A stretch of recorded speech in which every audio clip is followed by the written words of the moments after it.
তো নমস্কার বন্ধুরা, শুভ সকাল। চলে এলাম আজকের ওয়েদার আপডেট নিয়ে। আজকে ভারতবর্ষ তথা পশ্চিমবঙ্গ এবং বাংলাদেশ এই তিনটি জায়গার ওয়েদার আপডেট আপনাদের একটু জানিয়ে দিই। প্রথমে আসি পশ্চিমবঙ্গের খবর।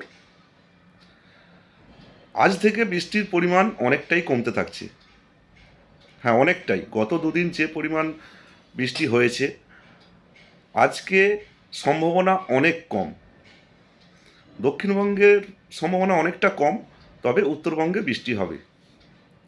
উত্তরবঙ্গের আলিপুরদুয়ার, কোচবিহার, উত্তর দিনাজপুর, দক্ষিণ দিনাজপুর, জলপাইগুড়ি এইসব জায়গাগুলিতে আজকে বৃষ্টিপাত হতে পারে।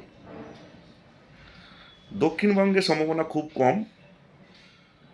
শুধুমাত্র দক্ষিণবঙ্গের উত্তর চব্বিশ পরগনা এবং দক্ষিণ চব্বিশ পরগনা আর পূর্ব মেদিনীপুর এই তিনটে জায়গায়, তিনটে জেলায় হালকা থেকে মাঝারি বৃষ্টি হওয়ার সম্ভাবনা আছে।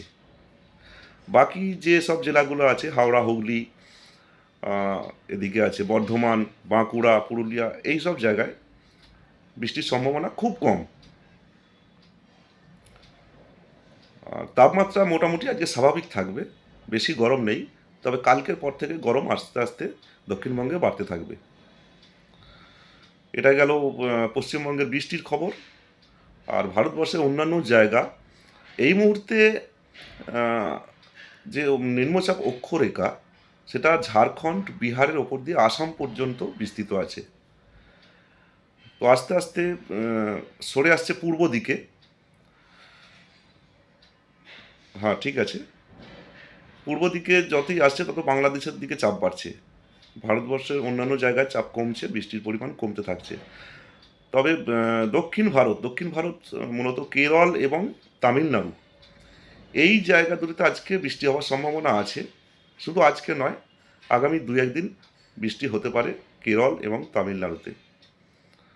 আর এদিকে উত্তরের পশ্চিমের রাজস্থান এবং উত্তরপ্রদেশের কিছু অংশ আজকে বৃষ্টির সম্ভাবনা আছে। চলে আসি বাংলাদেশ। বাংলাদেশের আজকের যে বৃষ্টির খবর, দু এক জায়গায় বৃষ্টি হতে পারে। যেমন ঢাকার আশপাশে, ওদিকে আছে সিলেট অঞ্চল, এই অঞ্চল দুটিতে আজকে বৃষ্টি হতে পারে। ময়মনসিংহ, ঢাকা আর সিলেট অঞ্চল, এই তিনটে অঞ্চলে আজকে বৃষ্টি হওয়ার সম্ভাবনা আছে। তবে কালকের পর থেকে বৃষ্টির সম্ভাবনা আস্তে আস্তে কমতে থাকবে সমস্ত জায়গায়। ভারতবর্ষ তথা বাংলাদেশ, পশ্চিমবঙ্গ সব জায়গাতে আস্তে আস্তে বৃষ্টির পরিমাণ কমতে থাকবে।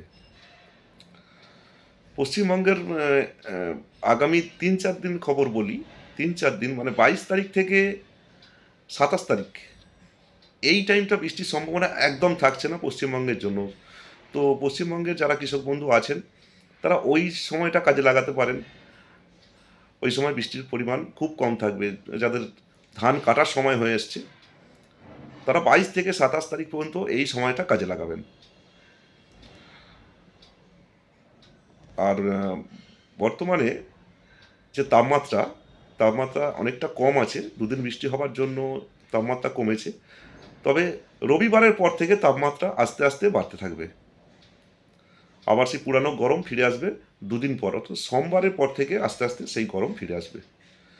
এই গেল আজকের আপডেট। তো চলো বন্ধুরা, দেখা হচ্ছে আগামীকাল। প্রত্যেকে ভালো থাকবেন।